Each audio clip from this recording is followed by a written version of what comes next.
Disney spent a reported $250 million remaking one of the most popular animated movies of the last decade. They brought back Dwayne Johnson, they brought back the songs, they brought back the ocean, the chicken, the demigod, the coconut pirates, basically everything except a convincing reason to buy a ticket. And when opening weekend arrived, the ocean called, audiences sent it to voicemail. The live-action Moana opened with roughly $43 million in North America and $95 million worldwide. Those numbers would be perfectly respectable for a normal family movie. But this was not a normal family movie. This was a $250 million Disney production, reportedly carrying another massive promotional bill.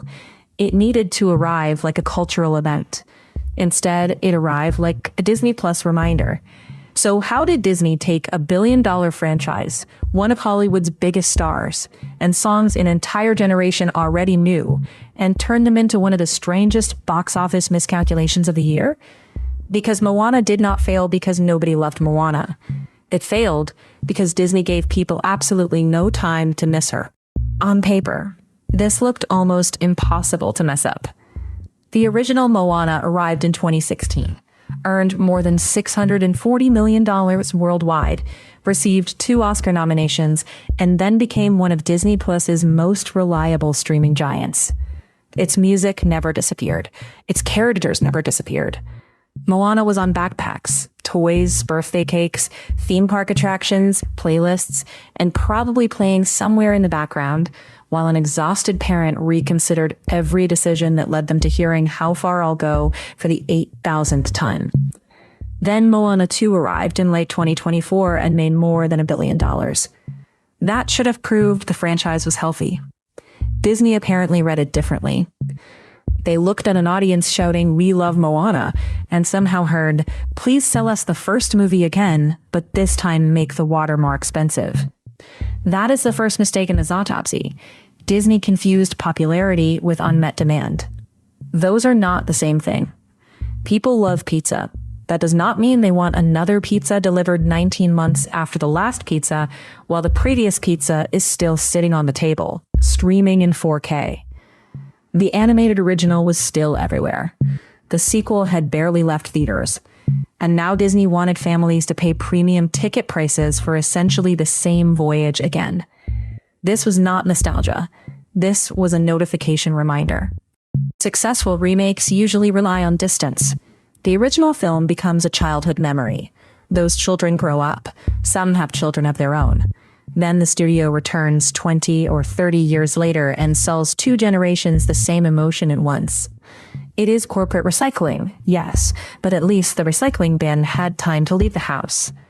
The average gap between a Disney animated movie and its live-action remake has been reported at roughly 27 years.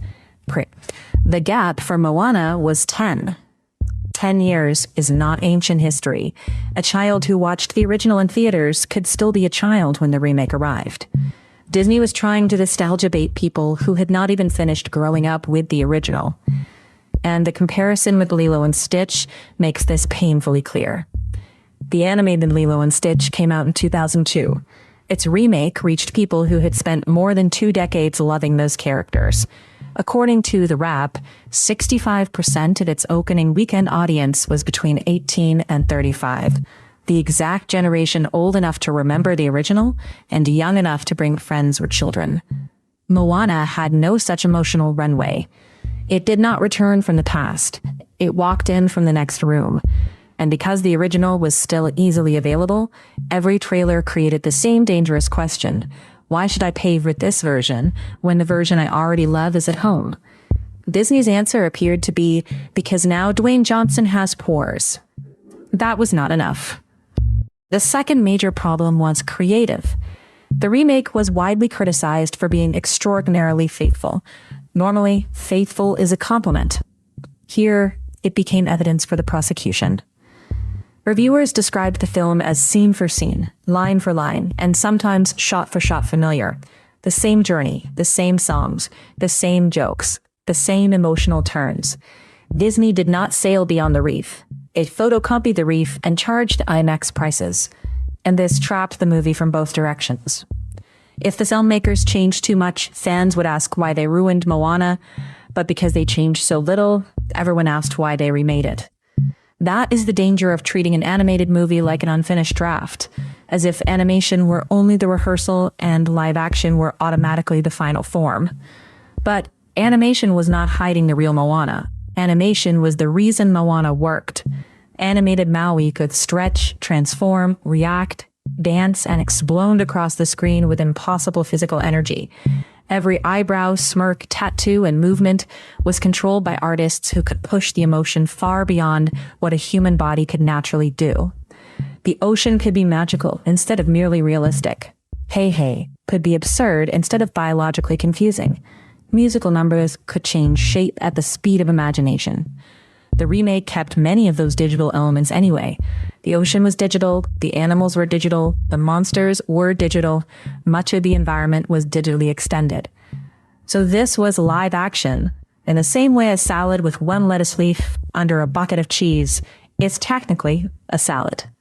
Disney spent hundreds of millions converting an animated movie into another heavily animated movie. Only now the animation had to pretend it was not animation. And somehow, after all that money, several reviewers still found the original more colorful, more expressive, and more alive. That is not an upgrade. That is buying a 4K television and placing it behind a gray curtain. Then came Maui. Dwayne Johnson returning to the role should have been the film's easiest marketing victory. He already knew the character. Audiences recognized his voice. His involvement connected the remake directly to the original. But in animation, Johnson's performance had an invisible co-star, the animators. They could transform his voice into a giant, elastic demigod with wild expressions and impossible movement. In live action, that protective layer disappeared. What audiences saw instead was Dwayne Johnson in a huge wig, extensive costume work, and a muscular silhouette that immediately became the trailer's biggest talking point. Johnson defended Maui's hair as crucial to the character's integrity. Fair enough. The hair was certainly present. It may have been the most emotionally available performer in the trailer. And that is not an attack on Johnson. It is an attack on the decision to translate a deliberately exaggerated animated design so literally that the audience starts studying the costume instead of believing the character. When people should be discussing the adventure, but are instead debating whether Maui's hair has its own trailer, the marketing department is already swimming against the current. Variety reported that Johnson earned close to $30 million as a producer and star. At that price, the wig should have had a character arc, a motivation-y song, and a post-credit scene. But star power could not fix the central problem. Johnson was not a new reason to watch this story. He was already Maui. Disney was selling familiarity with a familiar actor playing a familiar character in a familiar plot. The campaign was not building curiosity. It was completing a checklist. Now, this is where the conversation needs to be fair. Catherine Lagaʻaia, the young actor playing Moana, should not become the convenient face of a corporate strategy she did not create. This was her first major screen role. She was asked to carry a reported $250 million production, sing songs already associated with Ali'i Cravalho, act opposite one of the most recognizable celebrities on Earth, and recreate a character audiences had watched for 10 years. That is not an audition. That is being dropped into the ocean and told the quarterly earnings are depending on your swimming technique. And many audience reactions praised her voice, her presence, and the cultural connection she brought to the role. Ali'i Cravalho also supported the project as an executive producer, while the cast included Polynesian performers in central roles. So blaming the young lead would not only be unfair, it would miss the entire point. The casting was not the main failure. The failure was building a giant commercial machine around a newcomer and giving the machine almost nothing new to say.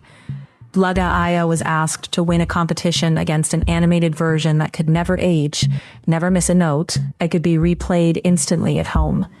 The studio created that comparison. She simply had to survive it.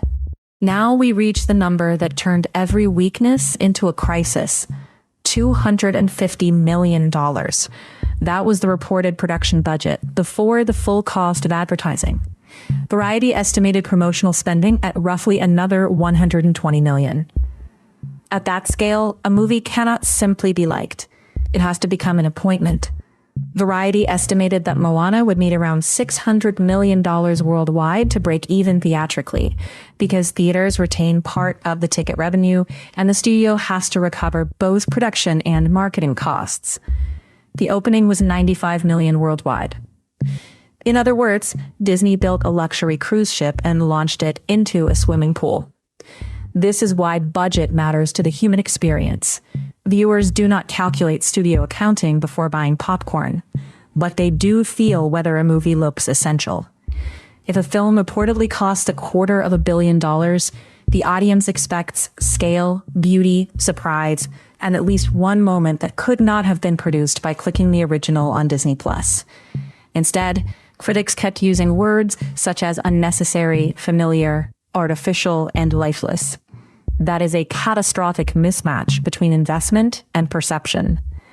And then the studio released it into a crowded family market, alongside Toy Story 5 and Minions and Monsters, with The Odyssey preparing to take premium screens and Spider-Man Brand New Day approaching.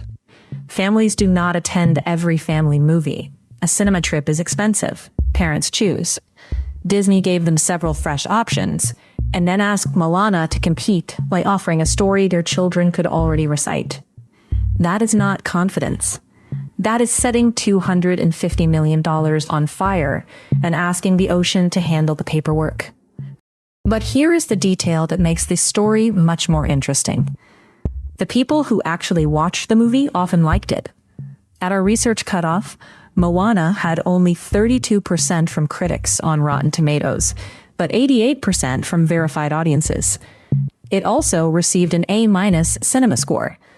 That is not the response of an audience running from the theater in horror.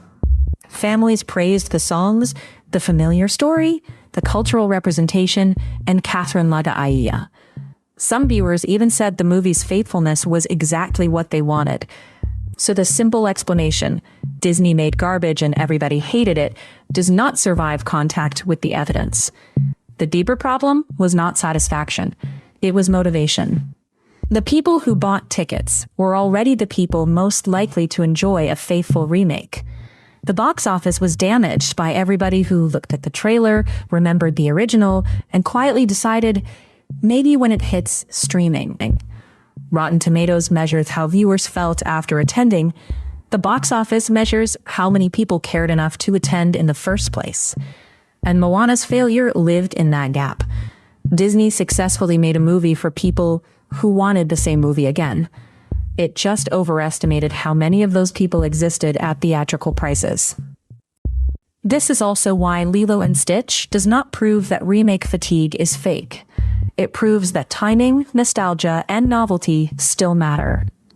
Lilo and Stitch had more than 2 decades to become a memory. Its original audience grew up. Stitch remained popular, but the story itself had enough distance to feel like a return. Moana was different. The franchise had just made $1 billion with a sequel. The original was one of Disney Plus's most watched movies. The music had billions of streams. The toys were still selling. The characters were still living in children's daily lives. Disney interpreted all of that visibility as demand, but visibility can also destroy scarcity. If something is everywhere, a new version has to offer more than recognition. It needs surprise. It needs transformation. It needs an experience that cannot be replaced by pressing play at home. The live-action Moana offered recognition, then more recognition, followed by a musical number the audience already recognized. Disney found the heart of Te-Fiti and replaced it with a spreadsheet. So why did Moana fail? Not because this franchise was weak, because it was overexposed. Not because the audience rejected its culture or its young lead, because Disney placed both inside a remake that had no persuasive reason to exist yet. Not because Dwayne Johnson suddenly stopped being famous, because fame cannot turn repetition into an event. And not simply because the movie was terrible, because perfectly enjoyable is not enough when the studio needs $600 million and the audience already owns a version it loves more. Disney's real mistake was assuming that affection could be charged twice without adding anything meaningful in between. The studio had the characters, It had the music, it had the cast, it had the technology, it had $250 million. What it did not have was a reason. And audiences can feel that, even when they cannot explain it in box office language. They feel it when a trailer looks less like a new adventure and more like a product refresh. They feel it when live action somehow looks less alive. They feel it when the biggest pre-release conversation is a wig. And they feel it when Hollywood asks them to pay theatrical prices via memory that never went away. The tragedy is that there was a genuinely exciting movie available here. Disney could have made a new live-action adventure inspired by Polynesian voyaging. It could have expanded Moana's world, explored a new island, introduced a new myth, or given Catherine Lagaʻaia a version of the character she could truly own. Instead, the studio spent event movie money producing the world's most expensive déjà vu. The ocean called Disney beyond the reef. Disney checked the streaming numbers, turned the boat around, and remade the first movie. And this time, a lot of the audience stayed on shore. That is the real autopsy of Moana, a popular movie that failed because Hollywood mistook familiarity for desire and spent $250 million learning the difference.